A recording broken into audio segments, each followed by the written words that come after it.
welcome to the Occult London Podcast. This is a new podcast dedicated to exploring magic, mysticism and Kabbalah, as well as other topics. If you like the podcast, please write a review and rate us on iTunes, as it will really help us to get this message out there. Also, be sure to visit our website at occultlondon.co.uk, where you can subscribe to the show.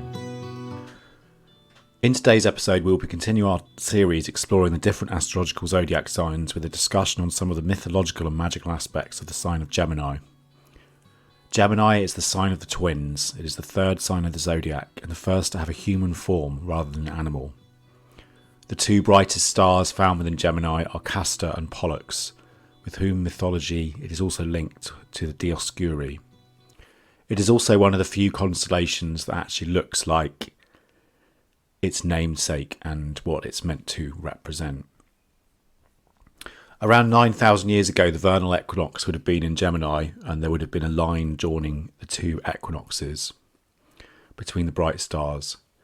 During this time, they would have represented the equal day and the night of the equinoxes.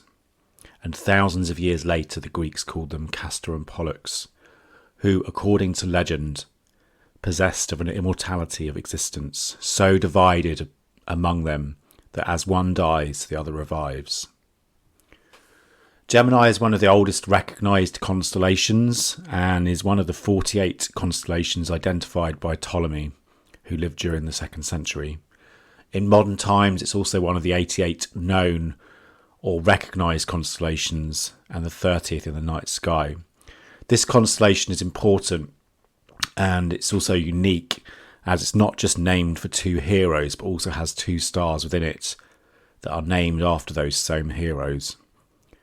The planets Uranus and Pluto were found within Gemini, and the constellation can be seen with the naked eye as its two main stars, Castor and Pollux, lie in an easterly direction from Taurus and Orion's belt. Gemini is the most northerly constellation of the zodiac, situated in the Milky Way, and since AD 300 it's been the fourth sign and marks the summer solstice. Some important dates from an astronomical perspective are solar conjunction June the 21st to July the 19th, the Rashis June the 15th to July the 16th, and the tropical calendar May the 22nd to June the 21st. The aspects and attributes of Gemini are normally associated with intelligence, with thoughts, with sociability. Its colours are yellow, mixed colours, bright colours. And incense-wise, it's very much kind of an airy sign. So things like storax, mastic. The angel associated with Gemini is Ambriel. Moving on to mythological aspects, there's lots of different myths associated with this constellation. It was known as Jalza in ancient times, the centre of the heavens, mainly because in Egypt and Asia it was a zenith constellation, so directly ahead. It was also known as the twins due to the two bright stars in the constellation Castor and Pollux. Twins are a common idea in many different mythologies and religious traditions. So obviously you've got Adam and Eve, David and Jonathan. In Greece you have their Nazis. And obviously Romulus and Remus in ancient Rome. In India, the heavenly twins, Castor and Pollux, were known as the Ashvins, or the Horse Lords, who were meant to gallop across the sky just before dawn, each day riding a golden chariot pulled by winged horses. And there's a nice description of the Ashvins from the Rig Veda that says, "Your chariot, O Ashwins, swifter than mind, drawn by good horses, comes to the clans, by which you go to the home of the good ritual performer. By that, O men, travel your course to us.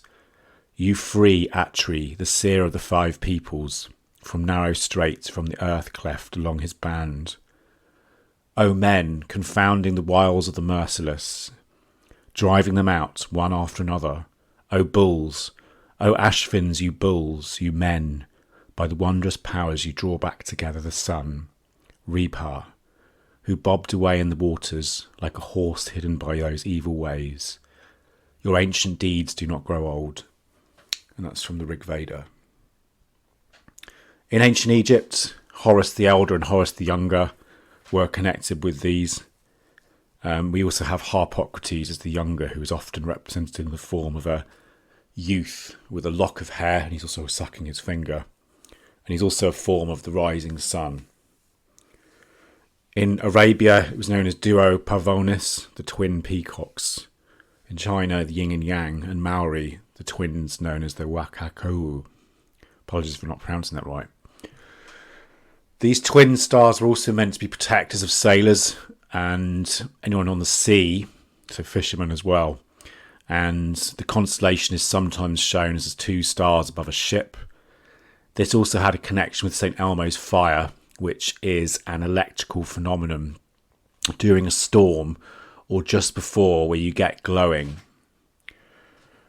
plasma on the mast of ships or wings of aircraft. It's a sort of strange phenomena. I've never seen it, but it's very interesting. And according to the legends, if a double light appeared, it represented Castor and Pollux, and all was well. But if just one, then it was considered to be bad luck, and a storm might be coming.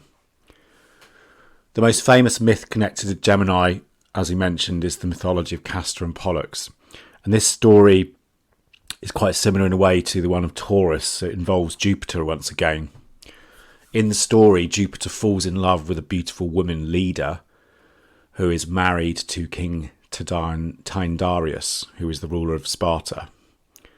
Instead of Jupiter pretending to be a bull like he did with Taurus, however, this time he transforms himself into a swan, which he then uses to seduce Leda. From this sacred union with the king of the gods, Leda bears 2 eggs, and the story goes that one of the eggs was the offspring of Jupiter, and the other was the offspring of Leda's mortal husband. The 2 eggs produce 4 children, 2 brothers, Castor and Pollux, and 2 sisters, who are Helen of Troy and Clytemnestra. And Pseudo-Hyginus, in his Fabulae, describes this as follows. Jupiter Zeus, changed into a swan, had intercourse with Leda near the river Eurotas, and from that embrace she bore Pollux and Helen. To Tyndareus she bore Castor and Clytemnestra. The twins Castor and Pollux are meant to then have grown up, and they become very strong and really good friends. Castor becomes very famous for his skill as a horse tamer, and Pollux becomes famous for his skills as a boxer. They're meant to have travelled all throughout the lands with Jason and the Argonauts to find the Golden Fleece. However, the story goes that one day during a storm at sea, 2 stars appear above the heads of the twins, and the storm miraculously ends. Because of that incident, that's possibly where this idea of them being patron saints of the travellers at sea comes from. Unfortunately, during a battle, Castor dies in battle, and Pollux is inconsolable about this. So he goes to his father Jupiter to beg him to bring Castor back to life. Pollux volunteers to give up his own life as a ransom if Jupiter can restore his brother. And if we read Pindar, Nemean Ode, it describes this as follows. O Father, son of Cronos, what release shall there be from sorrows? Grant that I too with my brother may die, great king, I beg thee. For glory is departed from a man robbed of his friends, and under stress of toils new mortals will abide faithful companions to share in the labour. He ended, and Zeus came and stood before him and spoke these words. Thou art my son, but after in thy mother's womb was set the mortal seed of this thy brother, sprung from her hero husband. But see then, none the less, this choice I give thee. If freed from death and the harsh years of age, it is thy will to dwell beside my throne upon Olympus. Companion to Athena and to Ares, god of the shadowing spear, this choice is thine to take. But if in thy heart's travail for thy brother, thou art in mind to share all things alike with him, then half thy days shalt thou dwell beneath the earth, draw breath, and half within the golden citadels of heaven. So Jupiter rewards the brother's love by placing them in the sky as stars, and there they shine in the constellation of Gemini.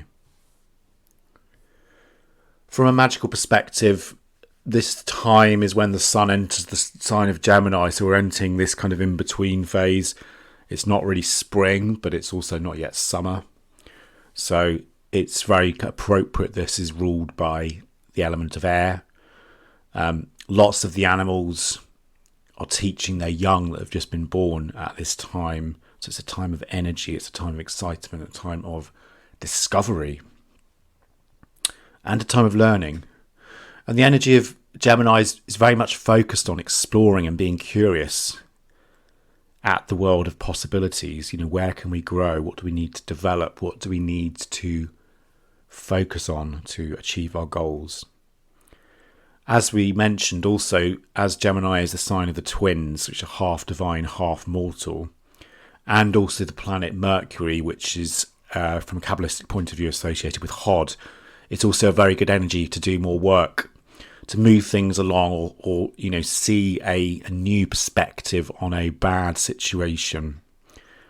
It's also very good for magical work with regards to communication, or for resolving an issue with communication, divination, understanding, and possibly technology as well, which is very kind of mercurial.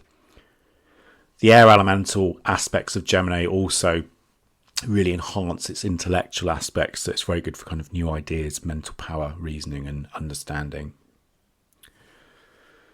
That's all we've got time for today. It's a bit of a shorter one, but please do stay tuned for next week. We'll be looking at the sign of Cancer.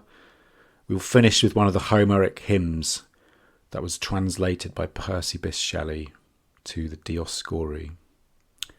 And this is Homer's hymn to Castor and Pollux. Ye wild-eyed muses, sing the twins of Jove, whom the fair-ankled leader mixed in love, with mighty Saturn's heaven-obscuring child, O Taygetus, that lofty mountain wild, brought forth in joy mild Pollux, void of blame, and steed-subduing Castor, heirs of fame. These are the powers who earth-born mortals save, and ships whose flight is swift along the wave. When wintry tempests o'er the savage sea are raging and the sailors tremblingly call on the twins of Jove with prayer and vow, gathered in fear upon the lofty brow, and sacrifice with snow-white lambs, the wind and the huge billow bursting close behind. Even then beneath the weltering waters bare the staggering ship they suddenly appear, on yellow wings rushing athwart the sky, and lull the blasts in mute tranquillity, and shrew the waves on the white ocean's bed, fair omen of the voyage from toil and dread. The sailors rest, rejoicing in the sight, and plough the quiet sea in safe delight. Thanks so much for joining us this week on the Occult London Podcast. Hope you've enjoyed it. Please make sure to visit our website at occultlondon.co.uk. Thanks. Good night.